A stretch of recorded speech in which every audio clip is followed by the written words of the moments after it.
22 मार्च 1982 मराठा आरक्षणासाठी पहिला मोर्चा अण्णासाहेब पाटलांनी मुंबईत काढला। तेव्हापासून आतापर्यंत जवळपास 40 पेक्षाही जास्त वर्ष लोटत आहेत। मध्ये बरेच मूक मोर्चे झाले, ठोक मोर्चे झाले, त्यानंतर चक्काजाम आंदोलनही झाले। मात्र जरांगे पाटलांचं उपोषण प्रचंड यशाच्या शिखरावर जाऊन पोहोचलं। जरांगे पाटलांच्या उपोषणाला यश मिळण्याच्या पाठीमागे नेमक्या कोणत्या गोष्टी आहेत त्याच्यावरच प्रकाश टाकायचं काम करूया। नमस्कार मंडळी, स्वागत आहे आपलं ट्रेंड मराठी या लोकप्रिय चॅनल मध्ये। आणि त्यांनी ह्या बघा गोळ्या घातल्या। ह्या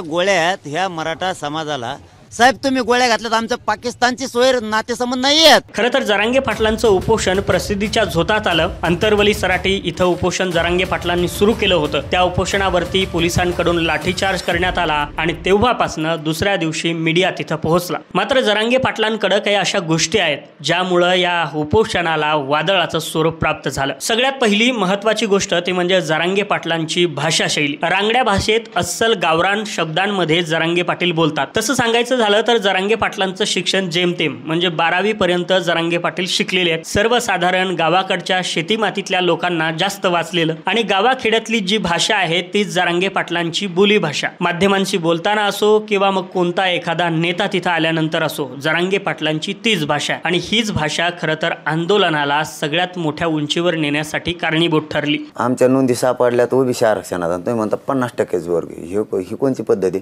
तुमची जमीन समजा इथं सापडली आणि तुम्हाला म्हणतोय घे तिकडे पुण्याकडे, कसं काय घेता तुम्ही? जरांगे पाटील अगदी गावरान भाषेत बोलतात। जरांगे पाटलांची भाषा रांगडी आहे। जरांगे पाटील जे बोलतायत ते अगदी सर्वसामान्य माणसाला सुद्धा कळेल इतकी ती सोपी भाषा आहे। त्यामुळेच मीडियाच्या माध्यमातून जे जरांगे पाटील बोलतात ते गावाखेड्यातल्या सर्वसामान्य मराठा बांधवाला सुद्धा कळून चुकलं। नेमकं जरांगे पाटलांचं म्हणणं काय आहे? जरांगे पाटील अगदी सोप्या भाषेत समजावून सांगतात आणि त्याच्यामुळे हा आरक्षणाचा लढा गावाखेड्यापर्यंत जाऊन पोहोचला। हे आंदोलन फक्त जरांगे पाटलांचं राहिलं नाही तर सर्वसामान्य लोकांचं हे जन आंदोलन झालं। कारण उपोषण करणारा व्यक्ती आणि ज्या व्यक्तींसाठी उपोषण केलं जात आहे त्यांच्यामधला जो संवाद आहे तर तो व्यवस्थित होणं गरजेचं आहे। जरांगे पाटलांचं सभेमध्ये बोलणं असो, जरांगे पाटलांचं माध्यमांशी बोलणं असो किंवा जरांगे पाटील समाजासोबत बोलतायत तर ती भाषा शैली असो, अगदी जरांगे पाटलांनी ही भाषा शैली कधीच सोडली नाही। सरकारनं 2-3 दिवस याच्यात घातलेत मी किती शिकलेला आहे म्हणून। जरांगे पाटलांचं उपोषण प्रचंड यशाच्या शिखरावर गेलं तरी सुद्धा जरांगे पाटलांच्या भाषा शैलीत काहीच बदल झाला नाही। गावाखेड्यामध्ये दैनंदिन जीवनात वापरले जाणारे कितीतरी शब्द जरांगे पाटील बोलतात आणि ते शब्द खरं तर गावाखेड्यातल्या सर्वसामान्य मराठा बांधवाला रिलेट करू शकले। बघिंगे टायमाला जाऊ दे ते एक मराठी, दलित, मुस्लिम सगळ्या जाती धर्मावाले जर एक साथ बसेंगे तर खपाखप सगळ्याच निवडून येंगे ना। कशाला डोक्याला ताण म्हणजे असं करण्यात नाही कुठं ना। जगन भुजबळ पुण्यात गेला आणि तिला हिंदीत शेर बोलला, तलवार घासेंगे मग दाखेंगे। काय दाखे तुला पोचे? ए देवेंद्र फडणवीसची बाजू उचलणाऱ्या दलिंदर दुनियाचा सगळ्या तू। त्यामुळे सर्वसामान्य मराठा बांधवांनी या आंदोलनात सहभाग नोंदवला आणि या आंदोलनाची धग राज्यातच नाही तर राज्याच्या बाहेर सुद्धा जाऊन पोहोचली। या सगळ्याच्या पाठीमागचं कारण ती म्हणजे जरांगे पाटलांची रांगडी भाषाच आहे। एखाद्या नेत्यानं जरांगे पाटलांवरती टीका केली तर त्याला उत्तर देताना अगदी जरांगे पाटील सोप्या भाषेत सहज बोलतात। मराठवाड्यात जे दैनंदिन भाषेत वापरले जाणारे शब्द आहेत तर तेच जरांगे पाटलांच्या बोलण्यात शब्द आहेत। त्यामुळे तळागाळातला मराठा जरांगे पाटलांसोबत खरं तर कनेक्ट होऊ शकला। जरांगे पाटलांच्या आंदोलनाला यश मिळण्याच्या पाठीमागचं कारण किंवा एवढी प्रसिद्धी मिळण्याच्या पाठीमागचं कारण सगळ्यात पहिलं आणि महत्त्वाचं ते म्हणजे रांगडी भाषा। जरांगे पाटलांच्या आंदोलनावरती लाठीचार्ज झाला आणि त्यानंतर शरद पवारांनी दुसऱ्या दिवशी जरांगे पाटलांच्या आंदोलनाला भेट दिली। त्यानंतर मात्र महाराष्ट्रातल्या सगळ्या मंत्र्यांची, बऱ्याच नेत्यांची रीग लागली ती अंतरवली सराटीकडे। बरेच लोक येत होते, मोठमोठे नेते मंडळी तिथे येत होते आणि जरांगे पाटलांसोबत बसून चर्चा करत होते। सरकारचं मंत्रिमंडळही तिथे पोहोचत होतं, सरकारचं शिष्टमंडळही जरांगे पाटलांच्या जवळ जाऊन बसत होतं। मात्र ही चर्चा होत असताना याच्या अगोदरच्या आंदोलनात किंवा इतरही आंदोलनात ही चर्चा दाराआड होते। जरांगे पाटलांनी तेच हेरलं आणि जरांगे पाटलांनी ही चर्चा माईच्या समोर करायचं ठरवलं। अजिबात कुणीच कानात कुजबुज करायचं नाही। जरांगे पाटलांचं हे वाक्य गावाखेड्यातल्या सर्वसामान्य मराठा बांधवांच्या हृदयावर लागलं। अंतिमता म्हणणं असं आहे, आपण थोडंसं बाजूला बसू, चहा घ्या, यांना यांच्या लोकांशी बोलून द्या। नाही आज नाही होणार। नाही तुम्ही बोला ना. नाही नाही नाही नका करू पण तुम्ही बाजूला बसून आता कोणाच्या घरात जाऊन कोणी कानात कुजबूज करू नका बरं का, तुम्हाला सांगतो. नाही आमचं म्हणणं आहे अरे हा माणूस आपल्यातला आहे, हा माणूस मॅनेज होत नाही, हा माणूस उपोषण करतो ते पारदर्शकपणे करतो. कितीही मोठा नेता आला किंवा कोणतंही मोठं शिष्टमंडळ आलं तर जरांगे पाटील कानात कुजबूज करू देत नाहीत. जे काही बोलायचंय तर ते ह्या लोकांच्या समोर बोला, जे काही बोलायचंय तर स्पष्टपणे माईक मध्ये बोला, अशा पद्धतीची भूमिका जरांगे पाटलांनी घेतली. जरांगे पाटलांच्या उपोषणामध्ये जी पारदर्शकता जरांगे पाटलांनी दाखवली तर ह्यामुळं सर्वसामान्य लोकांची मन जिंकली गेली आणि याच्यातनं आणखीनच विश्वास मराठा बांधवांचा जरांगे पाटलांवरती वाढला. त्यामध्ये जरांगे पाटलांचं वक्तृत्व सुद्धा तितकंच प्रभावीपणे काम करत होतं. जरांगे पाटील बोलता आहेत,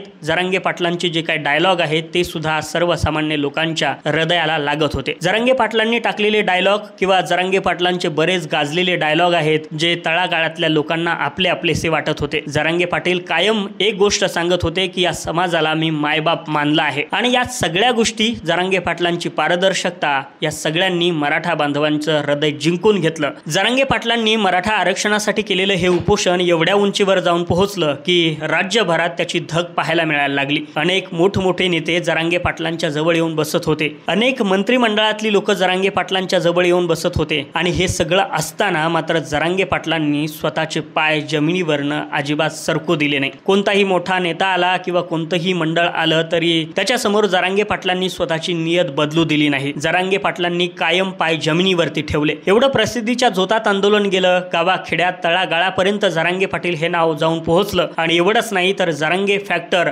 हा लोकसभेमध्ये प्रचंड यशस्वी सुद्धा ठरला. कारण इथं आजकाल दादा इतका अवघड आहे, एखाद्या आमदारांनी जरी खांद्यावर हात ठेवला ना माणसं नीटच बोलत नाही दुसऱ्या दिवशी. आपल्यापाशी पूर्ण मंत्रिमंडळ बसून होतं पण पूर्ण कदरलं होतं. पण एवढं सगळं झाल्याच्या नंतर सुद्धा जरांगे पाटलांनी कधी ॲटिट्यूड, कधीच तो इगो किंवा गर्व स्वतःमध्ये येऊ दिला नाही. जरांगे पाटील आजही पहिल्यासारखंच राहतात, तसंच वागतात, तीच त्यांची भाषाशैली आहे, तसंच त्यांच्या वागण्यातली ढब आहे. त्याच्यामुळं लोकांची मनं आणखी जिंकली गेली की जरांगे पाटील एवढा मोठा माणूस झालाय, परंतु एवढं मोठं झालेलं असताना सुद्धा हा माणूस थोडा सुद्धा गर्व स्वतःला वाटू देत नाही. कोणताही सर्वसामान्य माणूस जर म्हणला की जरांगे पाटील मला तुमचा सत्कार करायचा आहे तर जरांगे पाटील आवर्जून त्या गावामध्ये थांबतात. म्हणजे एखाद्या दौऱ्याला जात असताना जरांगे पाटील गावागावामध्ये फाट्यावरती जिथं कुणी हार घेऊन उभा राहिला असेल तिथं त्याचा सत्कार स्वीकारायसाठी उभा राहतात, कितीही वेळ होऊ दे किंवा काही होऊ दे. आणि याच्यामधनं लोकांना वाटायला लागलं की हा माणूस आपला आहे, हा माणूस आपल्यातला आहे. हे आंदोलन लोकांचं नाही तर आपलं लोकांना वाटायला लागलं आणि म्हणूनच या आंदोलनाला यश मिळत गेलं. सगळ्यात शेवटचं आणि महत्त्वाचं कारण ते म्हणजे जरांगे पाटलांनी हार मात्र मांडली नाही. जरांगे पाटलांनी आरक्षणाचा हा लढा 2023 मध्ये सुरू केला होता. 2023 मध्ये सुरू झालेला हा लढा आता 2024 येऊन ठेपला आहे, तरी सुद्धा या लढ्याला आणखीन पूर्णपणे यश मिळाले नाही. काही कुणबी नोंदी सापडल्या आहेत, तशी प्रमाणपत्र वाटायला सुद्धा सुरू आहेत, मात्र या आंदोलनाला पूर्णपणे विराम आतापर्यंत भेटला नाही कारण की जरांगे पाटलांच्या मागण्या सरकारनं मान्य केल्या नाही. त्याच्यामध्ये जरांगे पाटील हा लढा लढत असताना बरंच काय काय झालं, बरेच प्रश्न उत्तरं झाले, बरेच वादविवाद झाले आणि या सगळ्या गोष्टीच्या माध्यमातून जरांगे पाटलांना त्या सगळ्या गोष्टी फेस सुद्धा कराव्या लागल्या. मोठमोठे बडे नेते जरांगे पाटलांच्या विरोधात भूमिका घेत होते, जरांगे पाटलांवरती टीका करत होते, मात्र संयमाने जरांगे पाटील त्यांना सामोरं जात होते. एक काळ तर असा आला होता की जरांगे पाटलांच्या गावाच्या बाजूलाच म्हणजे जिथं जरांगे पाटलांचं उपोषण सुरू होतं अंतरवली सराटीत, तिथंच बाजूला दुसरं ओबीसीचं आंदोलन उभं राहिलं आणि आता असं वाटलं की जरांगे पाटील खरं तर हे उपोषण थांबवताय की काय. सगळं हरल्यासारखं होतं, परंतु त्यावेळेला जरांगे पाटील सांगत होते तुम्ही घाबरू नका, किती ओबीसीचे नेते एकत्र येऊ द्या, हा पठ्ठ्या तुम्हाला आरक्षण मिळून देईल. अशा पद्धतीनं त्यांनी वेळोवेळी हार मांडली नाही, वेळोवेळी खंबीरपणे उभं राहिले. मराठा आरक्षणाचा हा लढा इतक्या दिवसापासून चालू आहे, परंतु त्याला थंडगार जरांगे पाटलांनी पडू दिलं नाही. वेळोवेळी आरक्षणासाठी त्यांनी दौरे काढले, मोर्चे काढले, त्याच्यानंतर गाठीभेटी दौरे काढले, उपोषणं केली